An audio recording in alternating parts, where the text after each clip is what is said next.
Einen wunderschönen guten Abend. Schön, dass ihr alle hier seid. A warm welcome to the 2023 International Documentary Film Festival in Munich. Please applause for director Sonia Otto, the editors Karoline Schulz and Finbarr Wilbrink. Please come on stage. It's wonderful to have you here all in Munich. And well, in the audience we have our jury for the Doc Edit Award presented by Adobe. Please welcome. There's Sven Kulik, Berlin-based, freelance editor since 2008. He started as an assistant editor in German public television. Got a degree at the, not this one, but the other famous film school Ludwigsburg, and won several prizes for his long-term documentaries. Welcome, Sven. And also with us, Peter König from Munich. Besides being an editor since 2003 with an endless list of TV documentaries, he also served as a head of a production, post-production, not company, post-production company, and for more than 14 years. And last but not least, Barbara Tönjes-Henn is with us, is a highly decorated Berlin-based freelance editor for fiction and non-fiction films, and she's a member of the German and the European Film Academy. So there's a microphone for you if you want to ask questions. I will prioritize yours over mine, but I have some questions too. Okay, first of all, not everybody might be familiar with the process of editing. So why do you as a director need an editor to get your vision of the film going? How does the collaboration work? Why is it necessary? Now, especially in documentary, you don't know exactly what you will find. That's actually the process to be open. And then you're really close and observed maybe by the moments you lived. And it's so important to get the vision of another creative to actually structure and find the story with you, and also the stuff that is not on the camera, because you've seen what has happened before, after, left and right, and have your personal vision. And especially in documentary, I think the editor is like, or the editors in this case, are the most important, because they do really most of the time in documentary, even if there is written by, but that does only mean you have done your research and you do a paper to get a fund or a broadcaster, but if we are really honest, we don't know what we're going to get. And then you hope to find somebody to help you to structure what you find. Thank you very much. So you are two editors for this movie. How did your collaboration work out? How did you work together in this thing? Finbarr, he started editing last May. Yeah. And I joined then in November. So you had a very long rough cut when I came in, like 3 hours, and I watched it, and then I also dived in and until March. So I finished it then. But there was a time when we worked together on it, but not together, just like 2 or 3 times. But we had everyone had his own editing place, and then and you were jumping from one to the other. So each person was responsible for special scenes or parts of the film, or? No.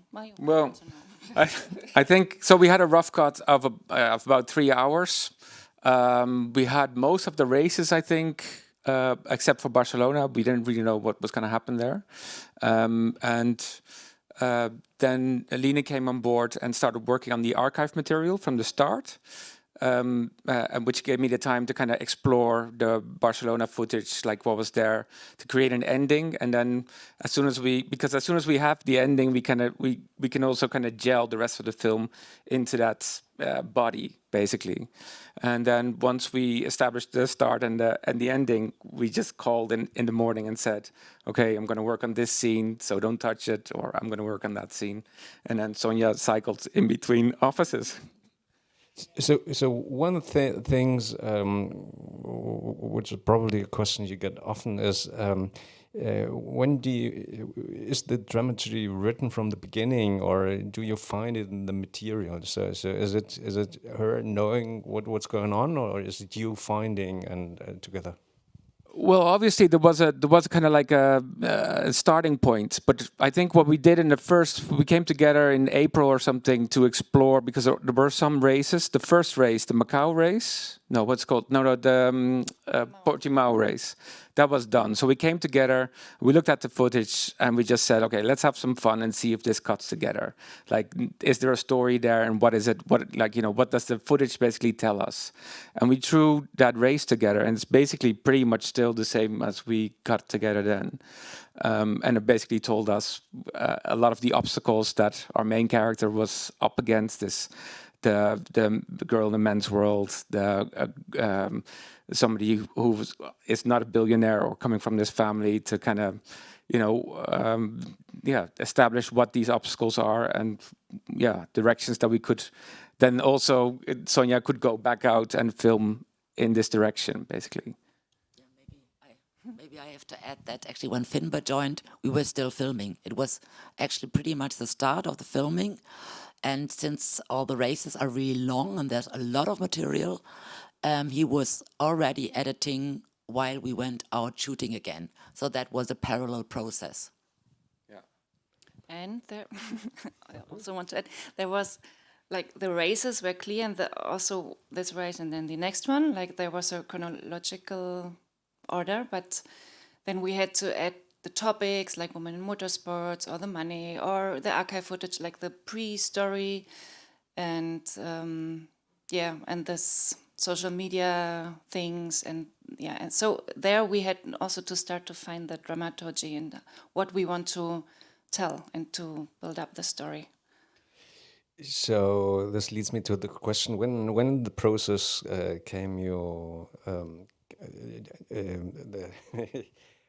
when did you realize that a split screen could help you to tell the story? So especially, it was a social media mostly, wasn't it? There was also the split screen, or two split screens, when I watched the first rough cut. Yeah. And I found this, wow, it's nice, but we have to put more. But I thought, you were the split screen guy, and I like for a long time was like a holy thing what you made, but then at the end I had to and to add more. Yeah. Actually, it was Sonia's idea because of these old Le Mans films where you have like all this split screen, and we just played around with it for like an hour or something, and it's still in the film. That was it. Yeah. I think it's a wonderful idea because all the social media stuff fills in quite easily in the split screen style. And I thought you have to do it in the very beginning in the race to make it not being overwhelming when it comes up, but starting up front to make someone comfortable with this kind of situation. Well, and of course, big question was, what were the biggest challenges in the editing of this film? Yeah, I think so. There's two things. There's hours and hours of footage of the races, and then there was like all the personal stuff to get the best moments out of that. So in one, you're looking at like miles and miles of footage and trying to compress it, and the other ones is like trying to find the 3 frames where she's looking in that way that tells the story, basically. I think that was for me the biggest challenge. And for me, it was like the different type of footage we had. We had this like hours of races where you had to decide what to take. It was like too much. And then on the other hand, we had like lots of archive footage, but it was a lot, but it was not much to what we could use to tell the story. So we had to make like a coherent. Yeah. There were snippets like from the accident and in the hospital, and like all the first 15 minutes more or less. And it's where like from the mobile phones, from the Flörsch family, or from social media, but it was not filmed like observing like the rest of the film. And for me, or for us, it was very difficult to find the story there and to make a coherent story, which, like for the whole film, that it's one story. I will give the mic to the jury. Yeah. My first question is not basically about editing, because I would like to start earlier. At what point did you decide to make this film? What was it a horrible crash when you started it, or? No, actually, it's a totally different story. It's a broadcaster approached my company and wanted to do a film about Sophia. And I actually was to be the producer of it when I started in the new company. And first there was no director. And so I actually stepped in, and then I stayed. And then if you remember this kitchen scene where Sophia is talking with her dad, at that moment I totally fell in love and thought like, okay, there might be some documentary in this. And then I stayed actually. So it wasn't my idea. Okay, any other questions by the jury? Sven? Yeah, first of all, congratulations for the nomination, for being here with your film, which is really fast and enthusiastic and many emotions and so. So one question from my side was, did you have more personal things from the family, for example? Was there a clear decision to don't show more? Or can you say something about this? Yeah, it was a clear decision. So we had basically interviews. And it's interesting. So I would have liked to tell more about the childhood and the family story, but we couldn't tell it. It's too much for the film, but there was there were interviews, and that's not enough. So we decided to give a little hint and to tell the childhood story, but I think no. I understand it different. I don't know if the question or. Oh, really? I don't know, but I misunderstood your question. Well, I think that's what I described earlier. But like you're looking for the 3 frames that basically tells the story, because a lot of Sophia is quite a media person, and she knows what happens when there's a camera around. So to get those real moments, it was quite difficult actually. So it was really looking into the material to find these tiny bits. So we went for the less is more approach, because the more was just not there, basically. Yeah. I expected this. Yeah. I think there was a misunderstanding, because that's what Finbarr said. She is so much in the media. I think there's like 3 reportages or short documentaries about her, and she had a camera in her face when she was 4. So she's a total pro. And but her and her dad, they weren't used really to somebody looking behind the car, behind the track, and they were shocked, and they didn't want to let us in first at all. So there's not much more actually of personal. Otherwise, we would have put it in. Barbara?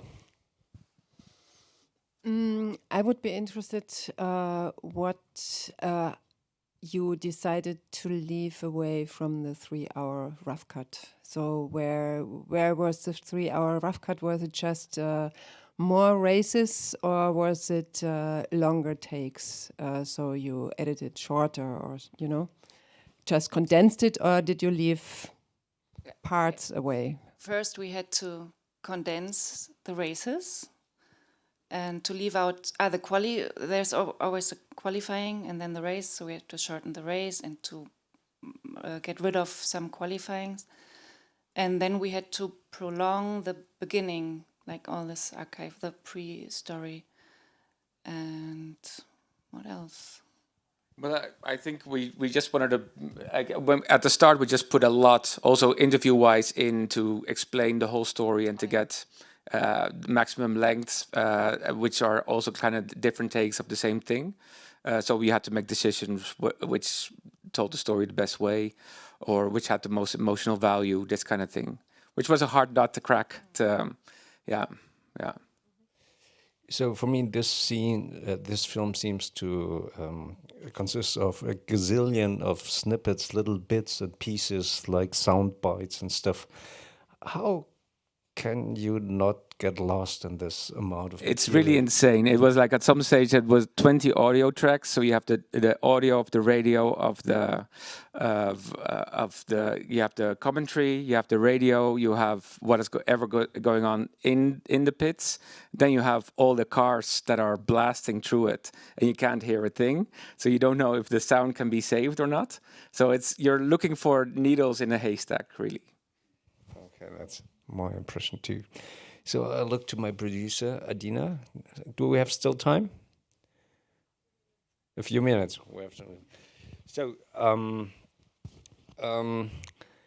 I worked in documentaries too, and I know there's always kind of a deep valley of anxiousness about the outcome of this film. What were your crises, if you are able to share in this project?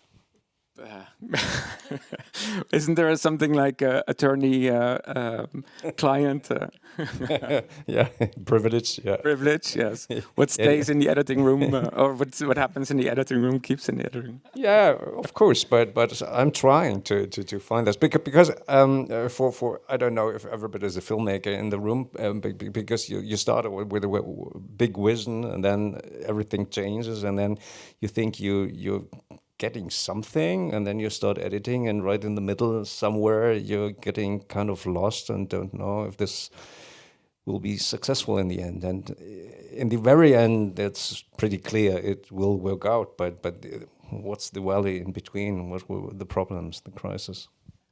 Yeah. Well, for me, this was like right before Christmas, so the long version, it worked for me. It was too long, but I was interested to jump into the project, so it was nice to watch it. And then we started to put more other footage and to edit.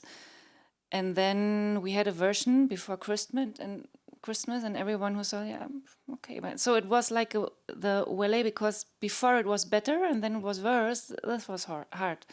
But then, yeah, we managed it somehow. You mean the beginning, right?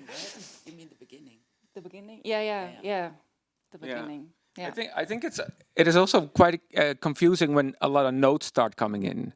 You know, you first had this kind of like bubble, and you're in the bubble, and it's great, and it's lovely, and everybody loves each other. And then notes come in from all different angles, and it's like, okay, because RTL has a different view than, for example, Christian Bates, or all these things. So we really had to think more like, what is our audience? Who's going to look at this? And Sonia really wanted to be like this hybrid where it could be RTL, but also Doc Munich. Yeah. So a lot more layers came in. What? It makes you schizophrenic. Yes. Yeah. Exactly. Yeah. What was your deepest point, actually? Hard to tell. I can't choose which one it was, actually. I think when we actually tried to approach festivals at a too early stage, I think. So we had to do versions and versions of stuff that we knew wasn't ready.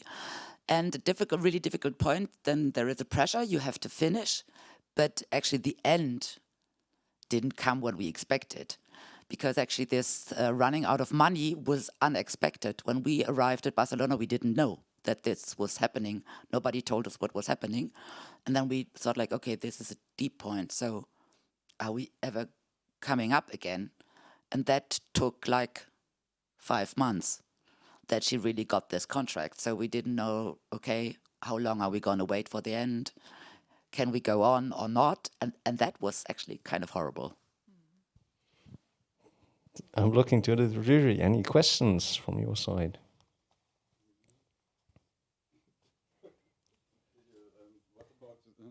What about the music? Did you have this, the final music already while editing, or came it later? The final tracks.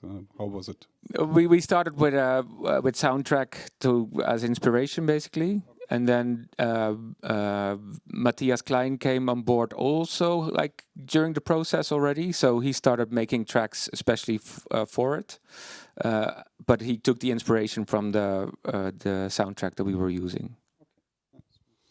I saw that you had Max Price and Michael Kocci also as camera operators. Have they done a lot because they were like additional camera operators, or because they come from fiction movie and? No, they both do documentary as well. Oh, okay. Actually, Max started in documentary. He was an intern of mine once, but he turned then to do more fiction. Actually, Max did one day.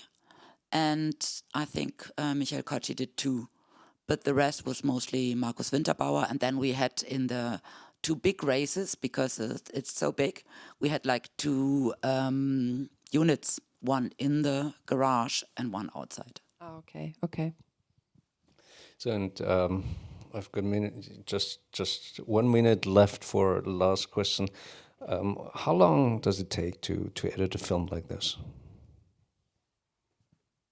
Well, we kind of worked part-time as well. Yeah. So it was like, which was also an interesting process, because that way we were like involved in it in a longer time, over a longer period of time. So I think we started in April, May, and then you guys edited until February. March. Yeah, so almost a year. Almost a year. Yeah. Over there. Yeah. So. This is it. Thank you very much. Give it up to Finbarr and Sonia, and also Kerstin. Thank you very much for being here, and thank you for the interview. I misresponded. Karoline, sorry, Karoline, please give it up. Thanks.